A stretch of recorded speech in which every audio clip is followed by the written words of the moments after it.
Not that you care. I'm Ronnie West, and welcome back to the podcast. I want to thank you for joining me first off. Today is going to be a little bit different than what I've normally done. I wanted to kind of give you a backstory as far as who I am. One of the things, though, that you'll notice is that I kind of tend to drift off on certain tangents, and it's hard for me to stay focused. And so hopefully this is a good way for me to force myself into trying to stay on the path that I want to be on. I'm sure a lot of you have that same problem too, whether you get distracted with so many different stimuluses that we deal with on a day-to-day basis. It's hard to stay focused on one particular thing, and especially too if we're in a conversation. I'm sure if many of you have had talks with me, I might get lost in the moment of what I'm thinking about because I just get too far ahead. And so hopefully I can continue to try to do this podcast in a way that will be relevant to you and that I can stay on topic and not get too distracted. With that being said, I wanted to at least give you an idea of who I am. And remember, this whole thing started from me deciding to write a story or write a book about myself so that Jackson, my son, would have a better idea of who I am when he comes of age and starts to have questions about himself. I have the same type of questions about my parents, grandparents, great-grandparents. It's just one of those things. This is a way for me to at least put it on the internet or online or in audio form so that hopefully my future grandkids, great-grandkids can look back, have an idea of who I was, and can kind of at least see me and have some sort of a connection that they might not have if I'm not currently here right now while you're watching it. So, as I started my book, my story starts with my parents. My mom was the second of four. She grew up in Minneapolis. I grew up in a sort of a big house with an older brother and another younger brother and sister. My father was, I believe, the eighth of nine, so that was a very big family. And both of their paths took them to a church college. Ambassador College in Big Sandy, Texas is where they met. The college ended up transferring over to Pasadena, and that's where eventually they got married, like across the street from the Rose Bowl. And that was May 15th of 1978. So, fast forward a few years after that, I was born in 82, my sister in 92, and as we've grown up, there's been a lot of things that have come along, and it's been an interesting childhood for me, to say the least, but still exciting and fun. I definitely had a good childhood. There was nothing that I can sit back and think that I was devastated by or any childhood trauma. For me, I was very lucky to have parents that stayed together, and we had a very good relationship for the most part. Obviously, when you become a teenager, you want to rebel and do your own thing. So, at least this is a way to kind of get an understanding of how things came to be. So, I grew up always wanting to be a veterinarian. I loved animals, and it was just one of those things for me that I just wanted to find something where I could have fun, learn, because to me that was something I wanted to be a big cat doctor. I love cheetahs. It's one of the reasons why I forced myself to be fast and just kind of had that mentality of I wanted to just sprint, run, be a lion, I'm a Leo, so that also came in the fact that it's like I just love big cats and their mentality of being the king of the jungle and not caring about anything. So, with that, I also have to say, my parents didn't really let me watch cartoons, so it was a lot of nature programming that I watched growing up. Fred Flintstone wasn't a great influence. He always got Barney in trouble, we always, in my head, thinking he wasn't the best husband to Wilma. Granted, that was just one specific cartoon that I decided to dissect after watching all my nature shows. But, as we move forward, I started growing up. It was one of those things I realized, like when I became 10, my sister was born. I feel like I had one of the most internal monologue, hype-up speeches that I've ever given myself, and that was to be the best big brother to my sister. And ever since then, I realized that there was the voices that were in my head were in control by me, and I was able to influence what they said or listen to them or not listen to them. And I think that's a big thing, that a lot of people are listening to every single voice in their head, and a lot of them are negative, and so that kind of brings you down. Thankfully for me, I realized that it was something that like I said, I had control of. For me, it was a big self-discovery fact that I was able to manifest what I wanted to based on what I was thinking. And to me, I always wanted to just be happy and to have a life that was as stress-free as possible. And obviously we grow up, and when you're 10, like, oh, this is going to be great, I can do whatever I want, and that's just kind of the mentality that a child has. But as we grow older, we realize that we have limitations. A lot of them are self-limitations, as well as societal and just other things that kind of make you think that you can't do exactly what you want to do.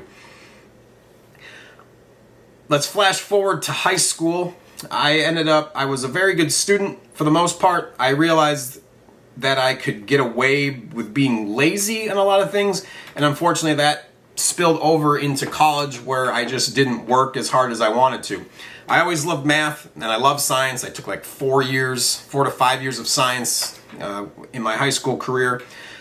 And it was just one of those things. I've always been attracted to something that could be defined. Physics, there was a specific formula and pattern. Same with math, there was this and this. And for me, I always had to struggle with English and being able to write and have proper grammar. As I'm sure most of you are listening, I'm very scatterbrained, like I mentioned. But being able to speak was always one of those things that came very easily to me, because I was very much out in front. I was one of hardly any other biracial kids, much less black kids that were in school in Minnesota at the time. I also have this nice birthmark, which kind of makes you stand out. And so you hear a lot of different things growing up. And for me, it was one of those, as many times as I heard a kid or a mom describe the chocolate and the vanilla milk being mixed, and that's what I was, trying to explain it to their kids, of why I didn't look like my mom when I was out, much less, or my dad. It was just one of those things that I realized that I was very much an individual, and it became something in me that I didn't let bring me down. It was almost something that brought me up. I knew I was special, whether that's special to you, it doesn't matter. I knew to myself that I was different, and that I was going through different situations than anybody else was. Not being able to visit some of my family just because of the way that I was, it just kind of came along with the territory, and it was just something that I learned to deal with, and knew that, one, not everybody was going to like me, and I couldn't satisfy everyone, and that wasn't going to affect my self-esteem. It was just something I would deal with and just plow forward and do.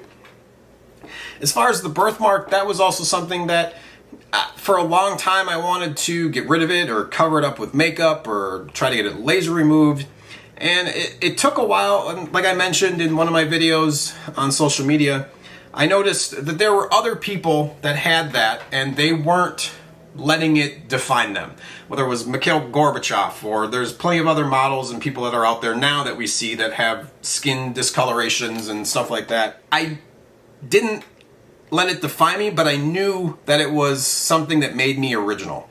And one of the things I mentioned to somebody the other week is that I'm a very confident person, and it was one of those things where I used that, and I knew people were looking at me, so I felt like I needed to be an example, a good example, for whether it was the black race, for kids, whatever it might have been.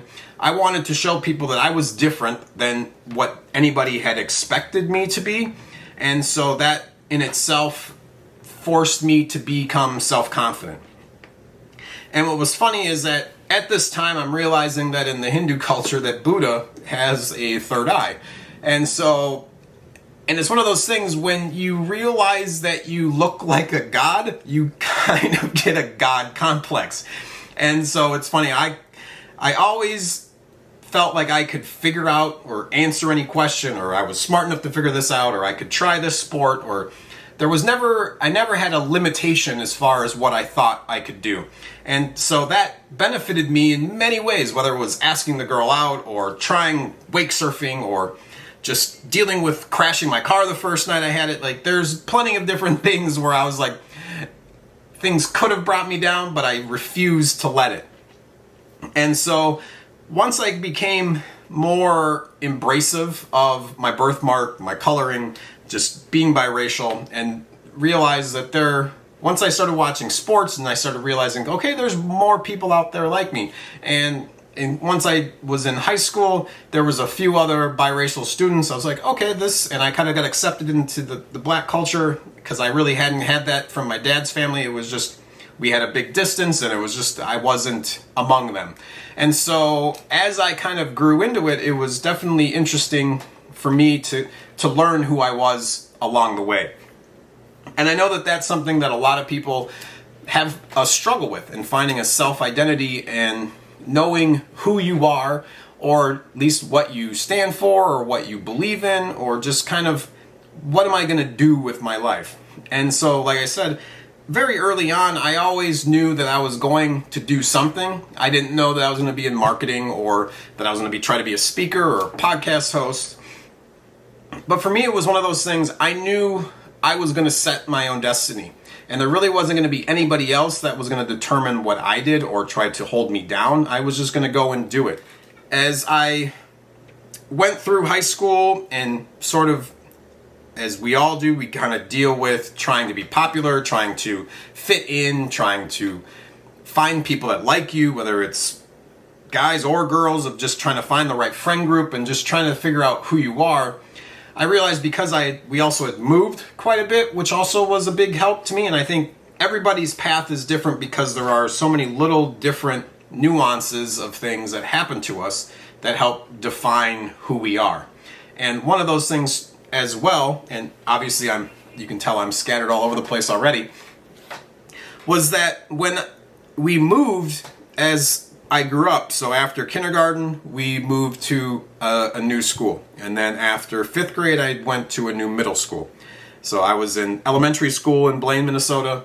I went to middle school in Anoka, Minnesota. And then I finally went to high school in Fridley. As I grew up and having to go through each of these moves, it was something I knew how to develop my character and to find friends and to just kind of deal with the not knowing anybody at first, and just kind of letting myself be me, and that other people would kind of come over and engage with me, and just kind of, I'd find the right people as it went. And it definitely helped because as I was a new kid in high school, the first people that always kind of come over and check on you are usually the people that are a little or shadier. And so at that point, though, I had come to realize of how to read people as well, and kind of know what they were after, or what kind of things that they were going to get into. And that was very lucky for me to not fall into the wrong crowd, just because I was trying to find somebody to like me. And I'm sure a lot of you are still dealing with that now, of trying to appease other people and trying to do things that don't exactly make you happy, but make other people around you happy. And that's just your defense to kind of, I just want them happy so that they'll leave me alone. And then you don't ever have time to focus on yourself.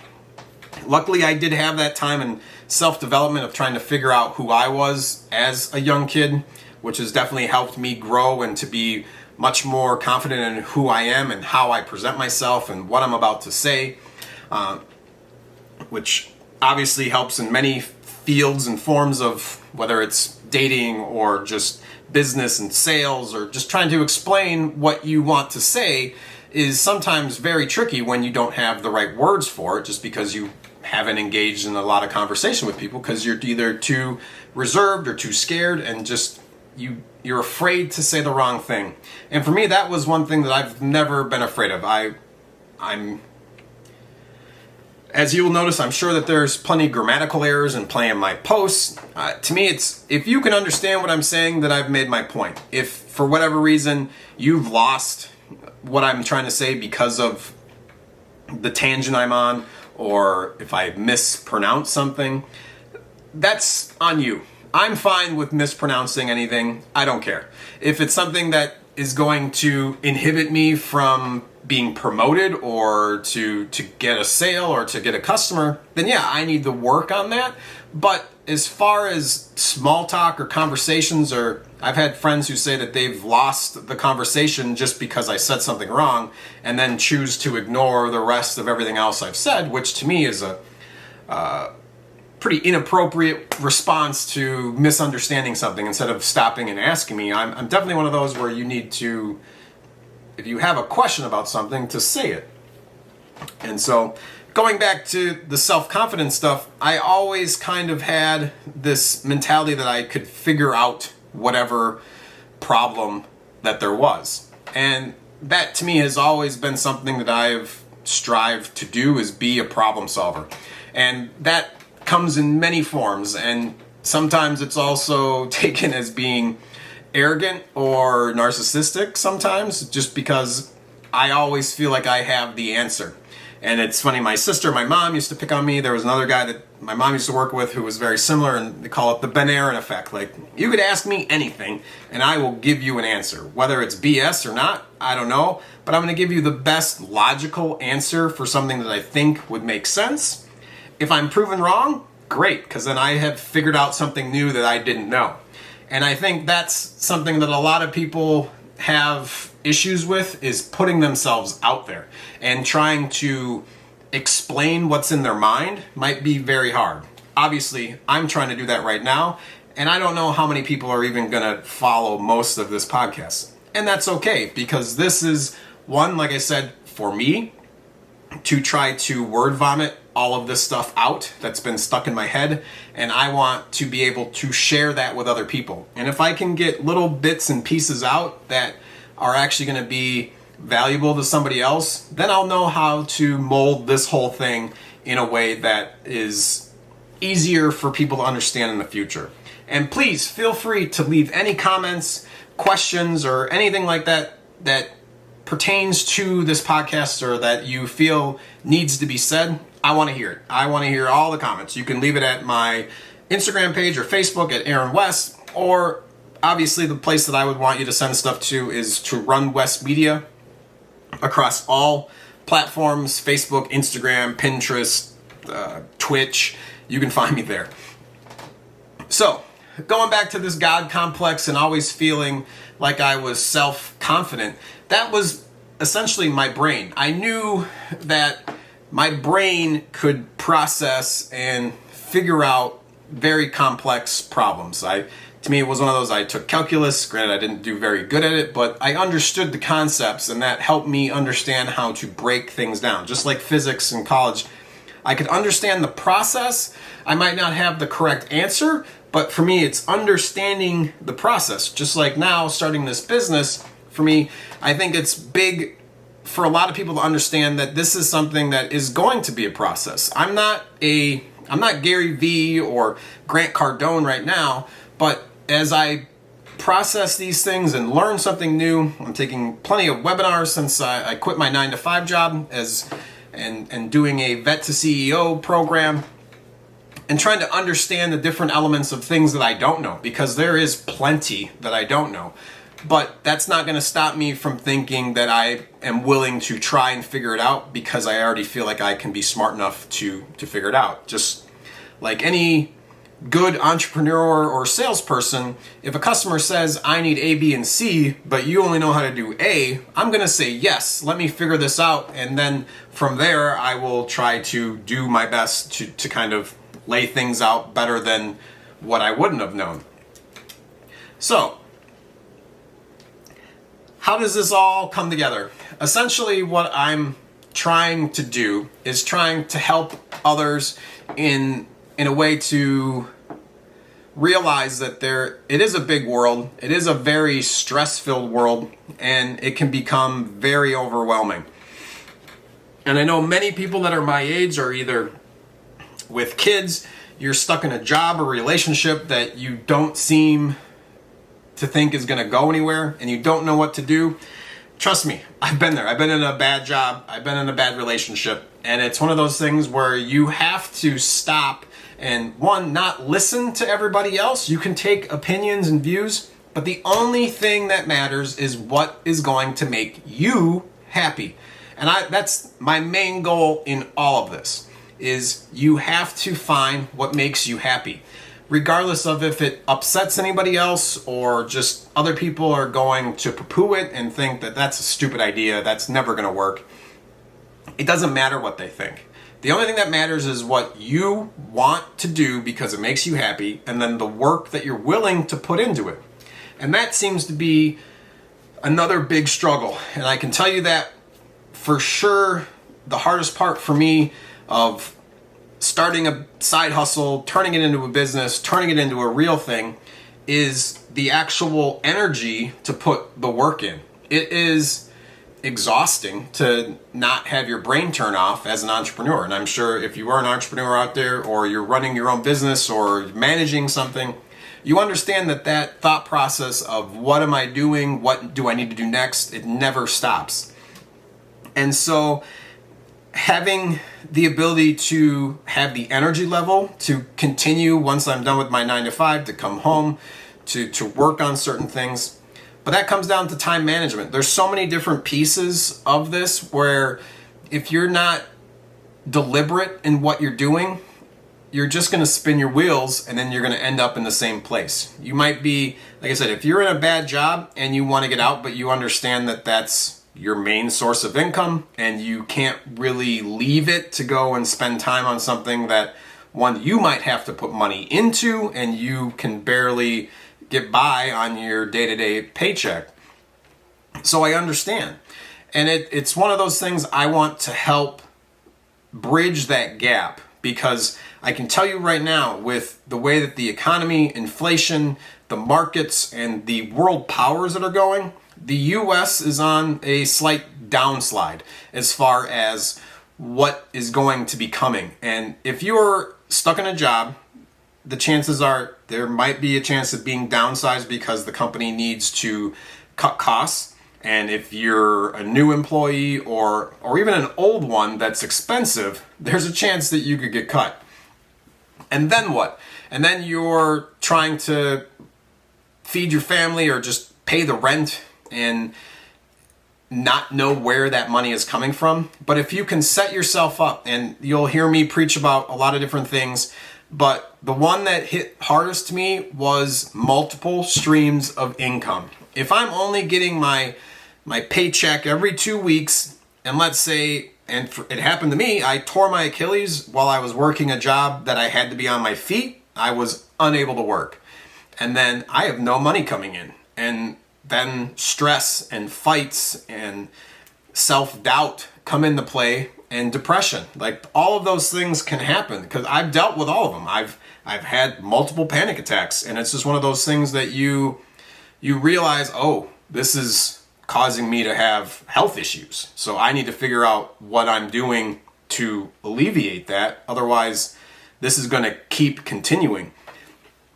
Am I going to self-medicate? Am I going to booze, or am I going to smoke, or try to just melt away with other drugs? And that's something that I didn't want to do.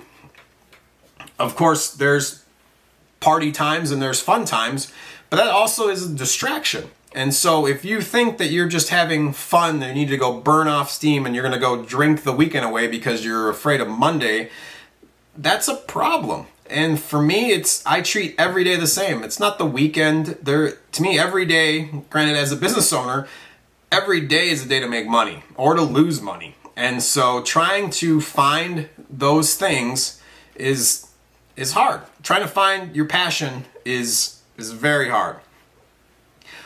And like I mentioned in another one of my videos recently, I had that moment when I realized you can do stuff, or you can do a job where people will pay you, but it doesn't feel like work. And that's something I hope to help everybody find. And sometimes it might be working with somebody else and just doing something that you love doing. It could still be some sort of it can still be work or trivial labor, but if it's something that you really enjoy doing, like for me, it's one of those things, if I could go make the same amount of money cutting grass outside and just kind of be my own boss, then sure, that would be something I would consider, because I love being outside. I like nature. I love the smell of grass. And so to me, those things, and it would be a workout. And to me, that's not the end of the world. Like, sure, the other thing people always worry about is their self view from others. So if I have to I'm at a dinner party and somebody asks me, what do you do? Oh, I'm a lawnmower. If you're not proud of that job, then yeah, that other person is going to realize, okay, he thinks he's a loser because he just mows lawns. But if I'm a landscaper and it's something I just love doing, then people realize, oh, okay, he's happy. And that's sometimes that person is almost jealous of what you are just proud of, and it doesn't drag you down. So that is definitely something to consider. Is the money will be there if you work hard enough, but the problem is, are you going to work hard enough? Are you going to work hard on something that you don't enjoy? Or will you work on something that is fun and doesn't feel like work? And that in itself, it doesn't matter what you get paid. And I was lucky to figure that out when I was coaching track. And to me, it was, okay, track is a spring sport, and we had seniors. So to me, okay, you're a senior, you might just want to do senior slide, and I'm done with high school, I'm ready to move on. But to me, it was like, no, these kids are here, and they want to go run. And that's another thing, like, who wants to go run and just work out? Like, unless you have a different mentality about taking care of yourself, or just you believe that this is something that's good for you. So to me, that was a big shocker in realizing, oh, okay, these kids are taking time out of their own time. They don't need to be here. They wanted to come here. They laughing and having fun with me and asking questions. And to me, that was something that I was like, wow, I love mentoring people. I love helping others. And to me, it was something I knew a lot about running. I was fast, and it felt very much like a place that I was supposed to be. And around people who had the same interests and desires as I did, as far as trying to get a PR, trying to hit a long jump, a pole vault. All of that stuff excited me to come help people get that 6-foot high jump, or to jump 22 feet. And if I could help them gain that extra 6 to 8 inches on one of those things, just by a little tip or a tweak that I would give them, that fulfilled me so much that I realized, like, that fulfillment was worth more than any money.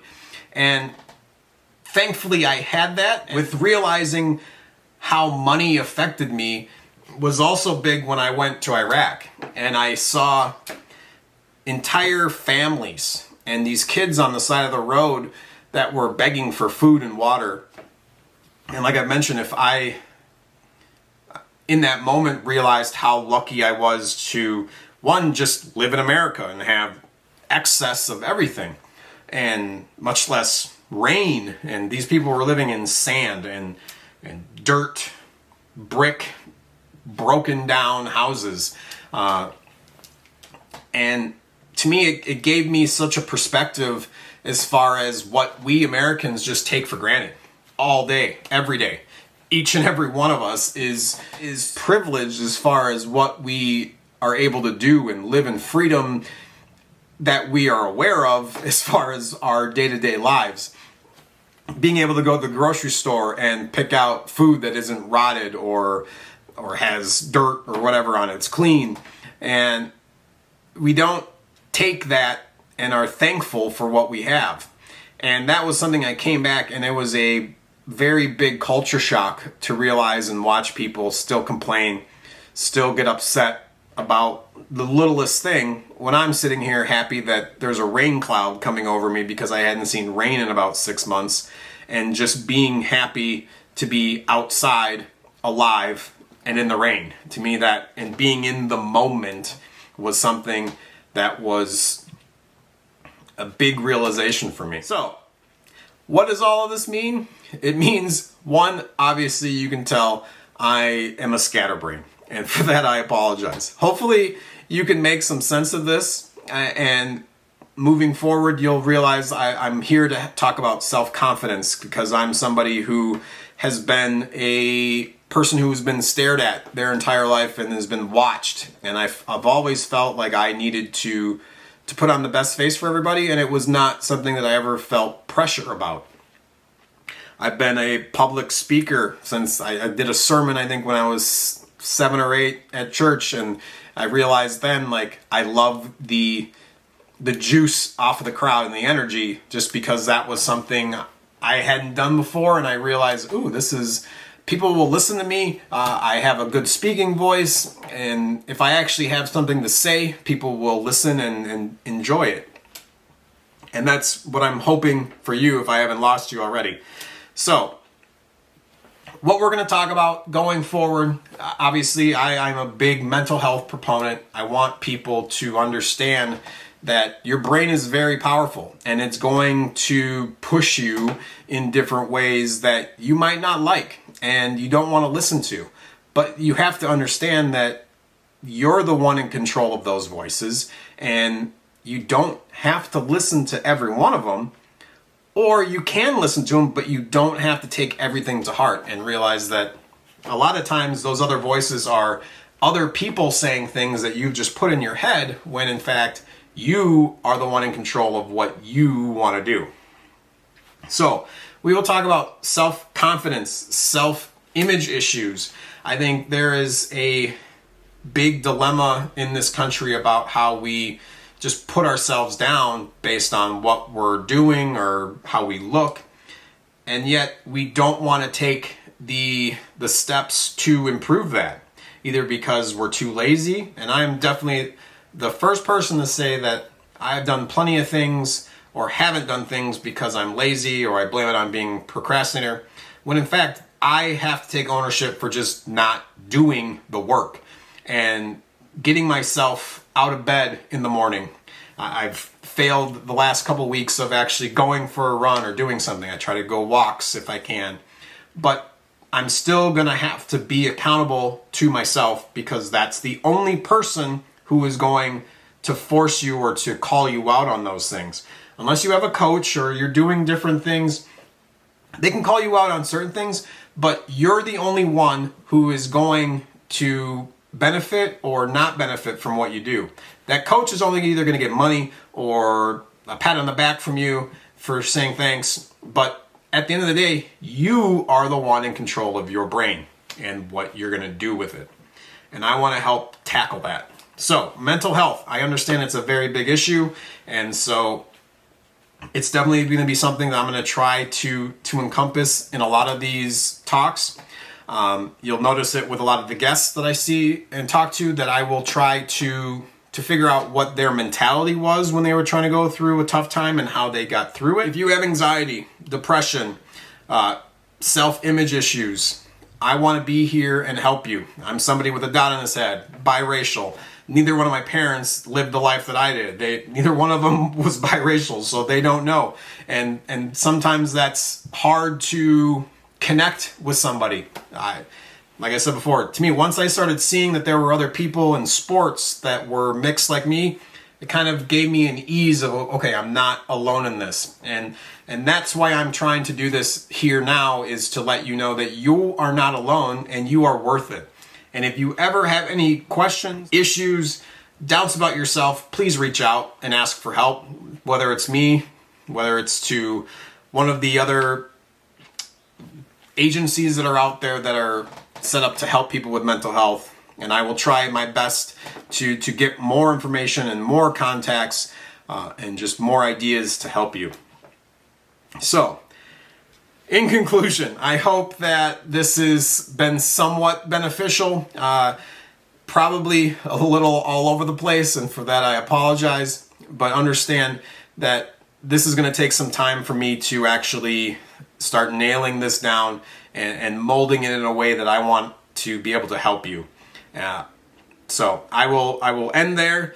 We will all have something to think about now for a few minutes. And within the next few weeks, I do have some more interviews. We're going to be talking to the creator of an ice tennis league, which we both hope will be an Olympic sport at some point soon. I've got talks with some friends and some business owners that we're going to talk to and kind of break down just the structure and the plan to be able to figure out if it's something that a side hustle might be right for you or might not. And so at the end of the day, it's how can I help you, whether it is getting out of your stuck situation that you feel you can't get out of. You can, and you will. It's just a matter of, like I said, how much work and how much time that we actually have before our dollar goes to nothing, or that the crypto takes over everything, or just whatever is coming next. We're not really sure. But I want to be able to help everybody kind of manage and weather that storm, because there is a storm coming. It's just a matter of how big it's going to be. So, not that you care, I'm Ronnie West, and I want to thank you for listening. Till next time.